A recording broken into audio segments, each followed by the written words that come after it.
Words of war تھی اور proper طریقے سے وہ جواب دے رہے ہیں، لیکن یہاں پر مسئلہ ایک اور بھی ہے کہ ریڈ کریسنٹ یہ کہتا ہے کہ کئی سو سکولوں کے اوپر 700 حملے کچھ ہوئے سکول تھے۔ ہیں ان کے اوپر امریکہ نے حملہ کیا ہے۔ اس کے علاوہ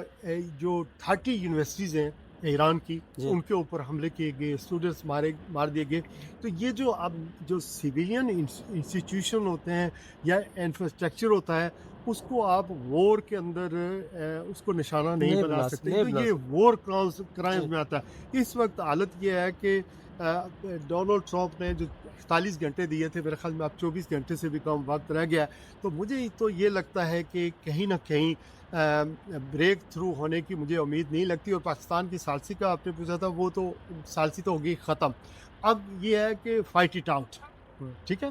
تو ایرانی قوم انتظار کر رہی ہے، انہوں نے بڑی پریپریشن کی ہوئی ہے کہ کب یہ گراؤنڈ پر اتریں گے اور پھر وہاں پر ہم جو ہے نا لڑائی دوسرے آج فیز بھی میں داخل ہو جائے گی۔ آج بھی حالت یہ ہے شام قریشی صاحب کے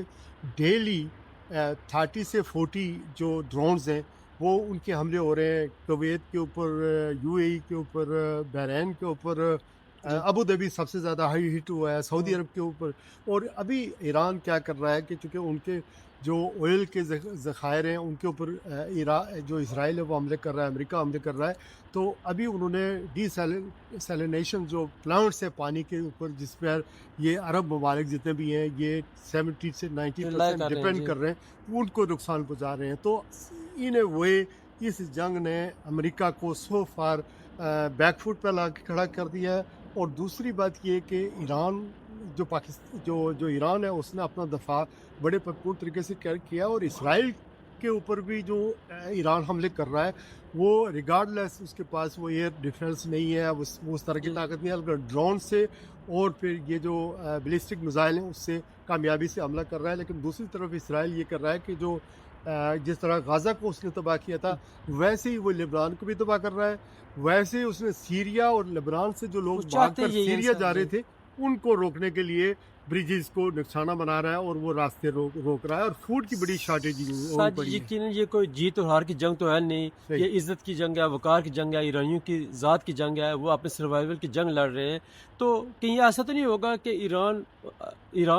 امریکہ ایران اور مشرق وسطیٰ کو، سعودیہ دبئی کو آپس میں لڑا کے ان کو اسی حالت میں چھوڑ کے خود سے بھاگ جائے اور یہ ایسے ہی رہ جائیں؟ یہ ایسے ہی ہوتا ہے سر، اسی طرح ہوتا ہے چونکہ جب افغانستان کے اندر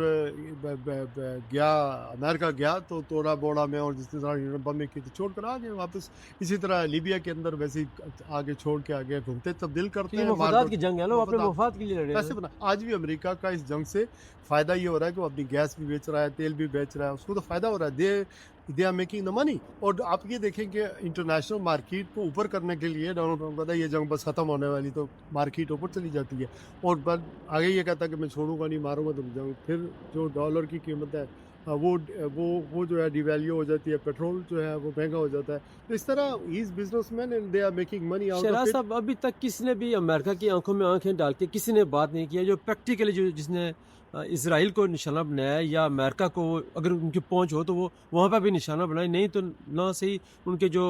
مفادات ہیں مشرق وسطیٰ میں وہاں نشانہ بنا رہے ہیں، تو کسی نہ کسی طور پہ آپ کریڈٹ تو دیں گے نا ایرانیوں کو کہ وہ سٹینڈ کر گئے اپنی نیشن کے لیے، اپنی سویلائزیشن کے لیے اور اپنے ایرانیوں کے لیے۔ بالکل ٹھیک ہے، انہوں نے کیا ہے۔ میں تو یہ کہتا ہوں اپنا شام قریشی صاحب، یو کے نے سب سے بڑا اچھا سٹینڈ لیا ہے، یہ جو فرانس ہے، یہ یورپین یونین نے، نیٹو نے بہت اچھا سٹانس لیا، اور انہوں نے اس جنگ کو ختم کرنے کے لیے یعنی یہ اگر جوائن کر لیتے اس اتحاد کو اور یہ اس جنگ کو جوائن کر لیتے تو میرے خیال میں یہ ڈی ایسکلیشن کی بات نہیں ہوتی۔ لیکن افسوس یہ ہے کہ مسلمان ملک جو ہے انہیں کھڑے ہو جانا چاہیے، کیونکہ ذرا سی ہمت کرتے تو ہمیشہ کے لیے یہ معاملات جو ہے نا ختم ہو سکتے تھے۔ اس افسوس کے ساتھ اور امید کے ساتھ کہ مسلمان ملک کہیں نہ کہیں جا کے اپنی عزت اور وقار کے ساتھ کھڑے ہوں گے، اجازت چاہتے ہیں، بہت شکریہ۔